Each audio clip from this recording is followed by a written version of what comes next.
is important to us. Thank you. The Honourable Shane Jones. Mr Speaker, tēnā koe. Sir, today we've focused on the unhealthy relationships between key members and leaders of the government in sectors in the community. And I want to talk about the dairy restructuring bill as a consequence, sir, of not having had the opportunity in the last few days. However, it is and does pertain to New Zealand's largest exporter. There are two tensions, sir, in this proposal. Number one is whether or not competitiveness will continue to exist, and number two, whether or not this is serving up to the corporate barons of New Zealand's corporate world a new opportunity to further colonise the most important and most successful institution driving exports out of New Zealand. And so we should claim credit, as my colleague David Parker articulated, because after all it was the Helen Clark government that took the brave step to actually create this monolith, but also provide opportunities for competition. But, sir, what we fear, you don't need to go more than half a dozen, figuratively speaking, paragraphs into the commentary before the guts of the bill, and it says that this is a contribution to the New Zealand capital markets.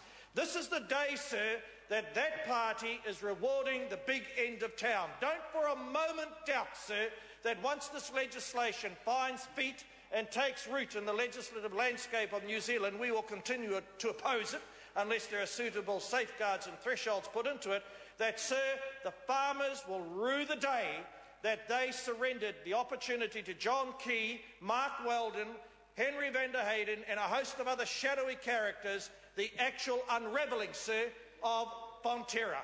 And, sir, this is where such debates should be held, the highest court in the land. Sir, when the large end of town openly boasts that it's a short step before the Fonterra shares are openly traded on the New Zealand share market, openly boasting, sir, then you know it's one-way traffic. The deep Taiwanese pockets, the deep pockets of a host of other investors from overseas will flock like bees to the honey hive. Now, sir, is that good or bad?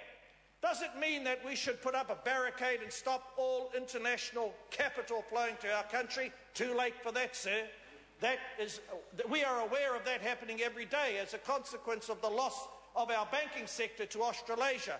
But, sir, some things are worth fighting for. It's worth fighting to ensure that this key institution remains an indelible and ineradicable feature of New Zealand's economic sovereignty. Now, sir, this isn't just about land. This is about the creation of a new platform, a new derivatives unit, derivatives trading, which is what I'm calling it. Now, sir, this will represent up to 40% of the value of Fonterra shares inevitably being traded.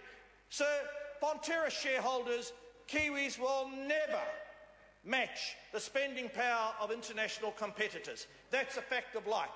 So, sir, there has to be a host of strengthening mechanisms, a host of safeguards to ensure that this key institution doesn't disappear. Now, sir, why is the government pitting its two constituencies against each other?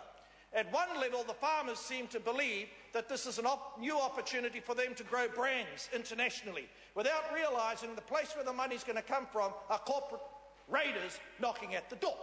And secondly, sir, the farmers are slowly working out, a number that have been to see us anyhow, that this could be bad for the long-term prospects of the ability of farmers to control this particular institution, which was finally legislated into existence through the Helen Clark government. But on the other side, sir, are the corporate, very powerful, highly organised forces that actually are now preparing to operate in such a fashion it's against the farmers' interests. So I predict, sir, over the next couple of years, indeed, over the next couple of months, you're going to see the tension between those who can now see this represents potentially the diminution of farmer control over this institution, and others, now that they, sir, are able to feast upon the carrion of SOEs soon to be hocked off up to 49%, apparently, sir, to strengthen the capital markets, which is an indictment that we have to sell our own assets in order to resuscitate the capital markets. And secondly, sir, our largest, most successful exporter over time, gobbled up where control moves away from New Zealand. So some things are worth fighting for. Why not fight for something akin to the Temasek model where the Singaporeans value their own economic sovereignty? It's a shame, sir, that this government is asleep at the wheel on that issue. Dr. Paul Hutchison. Mr. Speaker, more good news. The government